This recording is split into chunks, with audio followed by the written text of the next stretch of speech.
혹시 성경을, 특별히 창세기를 쭉 읽어 내려가다가 마음 한구석에 이런 질문이 툭 하고 걸려본 적 없으신가요? 바로 에덴 동산 한가운데에 있었다는 그 선악을 알게 하는 나무에 대한 질문 말입니다. 아니, 모든 것을 다 하시는 전능하신 하나님께서 왜 굳이, 대체 어떤 이유로 인간이 죄를 지을 수 있는 가능성을, 이 위험한 나무를 동산에 두셨을까? 사실 이 질문은요, 그냥 과거의 어떤 사건에 대한 단순한 호기심이 아닙니다. 어떻게 보면 이건 하나님이라는 분의 성품, 그분의 선하심과 지혜에 대한 아주 근본적인 물음이고요. 오늘을 살아가는 우리와 하나님과의 관계에도 굉장히 깊은 영향을 미치는 질문이죠. 오늘 이 시간에는 바로 이 오래되고도 아주 중요한 질문 속으로 여러분과 함께 깊이 들어가 보려고 합니다. 네, 바로 이 질문입니다. 아마 많은 분들이 신앙생활을 하면서 적어도 한 번쯤은 이 질문을 마음에 품어보셨을 거예요. 결국 인간이 그 열매를 먹고 타락할 거라는 걸 다 아셨을 텐데 왜 굳이 그런 위험천만한 시험대를 만들어 두셨을까? 이거 혹시 인간을 일부러 시험에 들게 해서 넘어뜨리려고 파놓은 일종의 교묘한 함정 같은 건 아니었을까 하는 의심이 꼬리에 꼬리를 물고 이어지기도 하죠. 그런데요, 제가 먼저 분명하게 말씀드리고 싶은 게 있습니다. 이런 질문을 품는 게 결코 믿음이 부족해서가 아니라는 겁니다. 오히려 이건요, 하나님의 성품을 더 깊이, 더 정직하게 이해하고 싶다는 진지한 갈망에서 시작되는 아주 중요하고 또 자연스러운 질문이라고 할 수 있습니다. 맞습니다. 이 질문의 가장 깊은 곳을 파고 들어가 보면요, 결국 나는 과연 하나님이라는 존재를 온전히 신뢰할 수 있는가 하는 아주 실존적인 문제와 만나게 됩니다. 만약에 선악을 알게 하는 나무가 정말로 인간을 넘어뜨리고 정죄하기 위한 함정이었다면 우리가 믿는 하나님은 우리가 사랑하고 의지할 수 있는 자비로운 아버지가 아니라 어쩌면 냉혹하고 변덕스러운 존재가 되어버릴지도 모릅니다. 정말 다행스럽게도 성경은 이 무거운 질문을 외면하지 않습니다. 오히려 성경은 창세기 2장과 3장을 통해서 이 사건의 전말을 아주 상세하게 보여주면서 그 안에 담겨있는 하나님의 깊고 오묘한 뜻, 그리고 인간을 향한 그분의 변함없는 사람의 계획이 무엇인지를 놀라울 정도로 선명하게 드러내주고 있습니다. 자, 그럼 첫 번째 핵심 주제로 들어가 보겠습니다. 많은 사람들이 오해하는 것처럼 선악과는 결코 인간을 함정에 빠뜨리기 위한 미끼가 아니었습니다.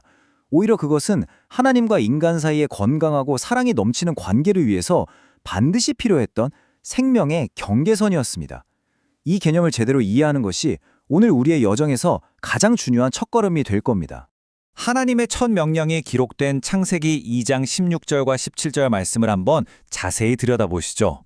금지의 명령이 나오기 전에 무엇이 먼저 선포되고 있습니까?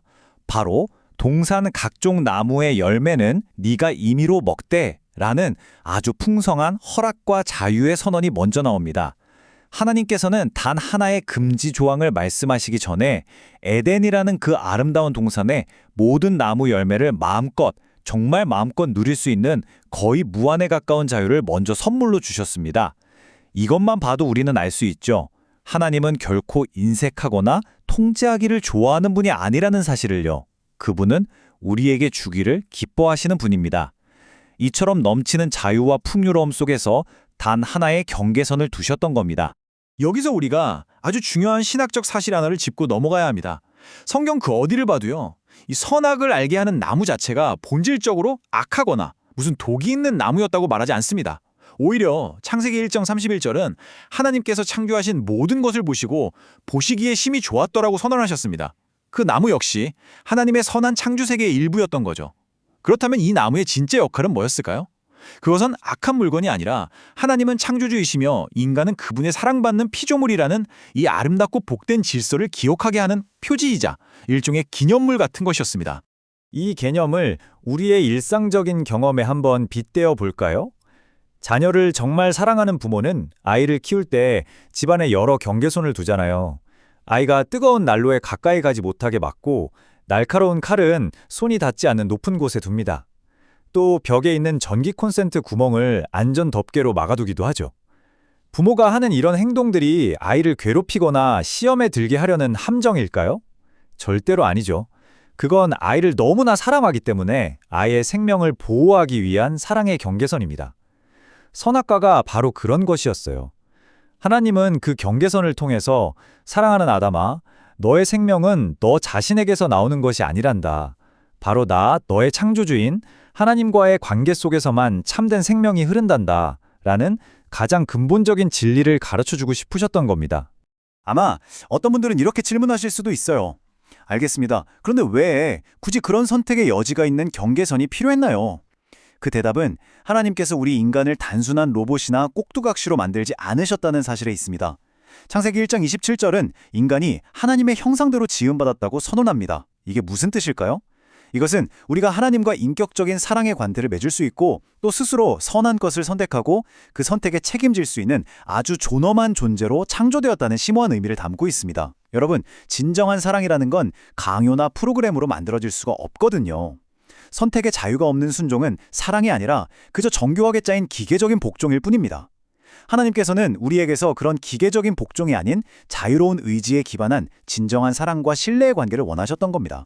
자, 이제 우리는 이 사건의 더 깊은 본질로 들어가야 합니다. 선악과 사건의 핵심은요, 단순히 배가 고파서 금지된 과일 하나를 먹었느냐 마느냐의 문제가 결코 아니었습니다. 그것은 하나님과의 관계에 대한 근본적인 반역, 즉 피조물의 자리를 벗어나서 스스로 창조주가 되려는, 스스로 하나님이 되려는 교만한 선택의 문제였습니다. 창세기 3장 5절에 기록된 뱀이 하와에게 속삭였던 유혹의 말을 한번 주목해 보시죠. 하나님과 같이 되어, 바로 이 구절이야말로 모든 죄의 뿌리이자 심장부라고 할 수 있습니다. 뱀의 유혹은 단순히 이거 먹으면 똑똑해져 이런 차원의 것이 아니었어요. 그 속삭임의 진짜 의도는 하나님의 자리를 네가 차지하라는 아주 교활하고도 치명적인 속삭임이었습니다. 이 말 속에는 더 이상 하나님이 정해준 선과 악의 기준에 따라 살지 마. 이제부터는 네가 직접 선과 악의 기준이 되어서 네 삶의 주인이 되어라는 하나님으로부터의 독립선언이 담겨 있는 것입니다. 지금 보시는 것처럼 선악과 앞에서 아담과 하와에게는 두 가지 길이 놓여 있었습니다. 왼쪽의 길은 하나님을 나의 창조주로 인정하고 그분의 선하심과 지혜를 온전히 신뢰하면서 그분과의 관계 안에서 참된 생명을 누리는 길입니다.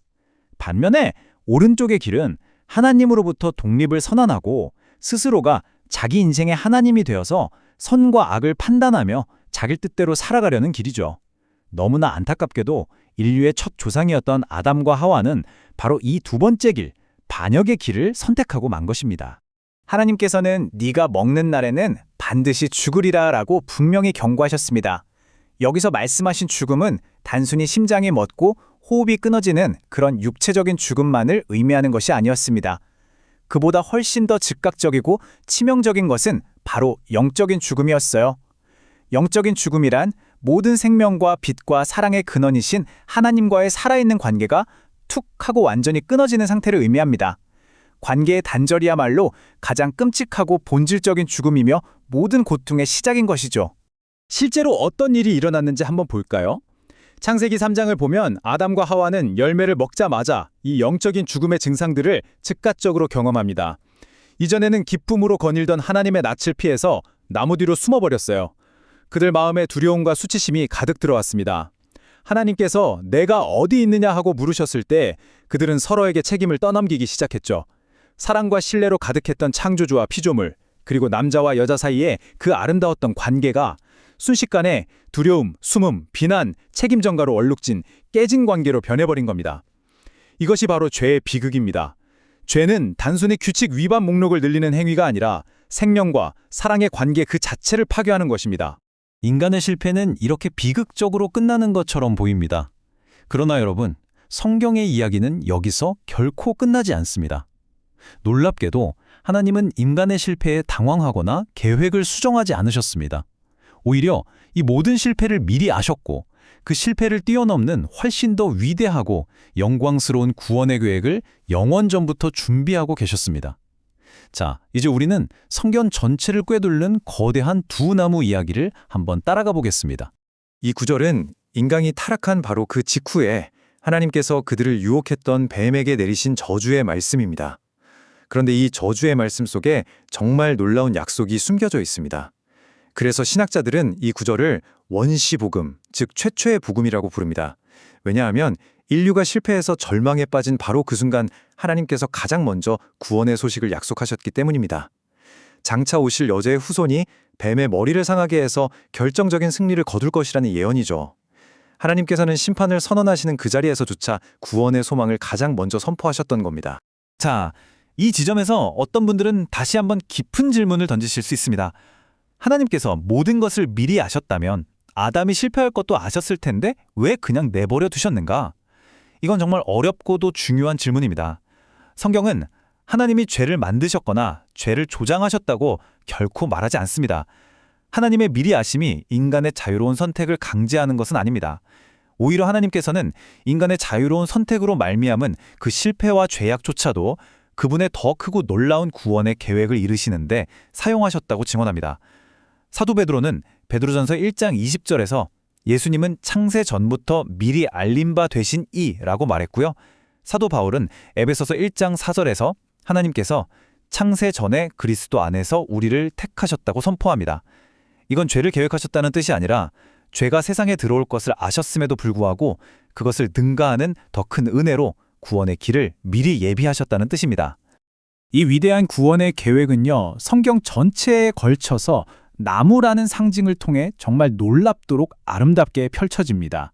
첫째, 창세기에 등장하는 지식의 나무 앞에서 첫사람 아담은 불순종해서 하나님과의 관계를 깨뜨리고 인류에게 죽음을 가져왔습니다. 둘째, 복음서의 중심에 있는 갈보리 언덕의 십자가 나무 위에서 마지막 아담이신 예수 그리스도께서 완전하게 순종하심으로 깨어진 관계를 회복하고 우리에게 영원한 생명의 길을 여셨습니다. 그리고 마지막으로 요한계시록 22장 2절에 등장하는 생명나무를 통해 구원받은 백성들이 하나님과 영원히 완전한 관계를 누리는 새하늘과 새 땅의 영광스러운 소망을 보여줍니다. 실패의 상징이었던 나무가 구원과 영생의 상징으로 변화하는 이 놀라운 이야기의 대칭, 정말 아름답지 않습니까? 보시는 것처럼 신약 성경은 예수님께서 달리신 십자가를 분명하게 나무라고 표현합니다. 이건 결코 우연이 아닙니다. 첫사람 아담이 나무 앞에서 실패하여 인류에게 죽음을 가져왔지만 마지막 아담이신 예수님께서는 바로 그 저주의 상징인 나무 위에서 승리하심으로 우리에게 영원한 생명을 선물하셨습니다. 하나님은 나무로 시작된 인간의 비극을 또 다른 나무를 통해서 완전하게 치유하시고 회복하시는 분이십니다. 자, 이제 이 모든 이야기는 단순히 수천 년 전의 고대 이야기에 머물지 않고 21세기를 살아가는 바로 우리 각자의 삶으로 다가옵니다. 왜냐하면 선악과 앞에서의 선택은 에덴 동산에서 단 한 번으로 끝난 과거의 사건이 아니기 때문입니다. 그렇습니다. 우리도 매일의 삶 속에서 크고 작은 수많은 선악과 앞에 섭니다. 내일 일을 알 수 없는 불안함 속에서 하나님의 말씀을 신뢰할 것인가? 아니면 내 경험과 내 통장 잔고를 더 믿을 것인가? 하는 선택 앞에 서고요. 또 이해할 수 없는 고난 앞에서 하나님의 선하심을 끝까지 믿을 것인가? 아니면 하나님이 나에게서 좋은 것을 빼앗아 간다고 의심하고 원망할 것인가? 하는 선택 앞에 섭니다. 이 근본적인 선택은 오늘 우리 모두가 매 순간 마주하고 있는 현실입니다. 성경은 바로 이 매일의 선택 앞에서 우리에게 분명한 길을 제시합니다. 잠언 3장 5절은 우리 자신의 제한된 지혜와 이해력을 의지하는 대신에 온 마음을 다해서 모든 것을 아시고 모든 것을 합력하여 선을 이루시는 하나님을 신뢰하라고 우리를 초대합니다. 이것이 바로 선악과 앞에서 첫 아담이 선택하지 못했던, 그러나 십자가 위에서 마지막 아담이신 예수님께서 완벽하게 보여주신 바로 그 신뢰의 길입니다. 마지막으로 이 사실을 꼭 기억하는 것이 중요합니다. 아담이 죄를 짓고 두려움에 숨었을 때 하나님께서 그를 찾아와 하신 첫 말씀이 무엇이었을까요? 그것은 네가 감히 내 명령을 어겼느냐라는 거대한 질책이 아니었습니다. 바로 창세기 3장 9절에 네가 어디 있느냐라는 질문이었습니다. 이 질문은 범인을 찾는 수사관의 날카로운 추궁이 아니라 잃어버린 자녀를 애타게 찾으시는 아버지의 안타까운 부르심이었습니다.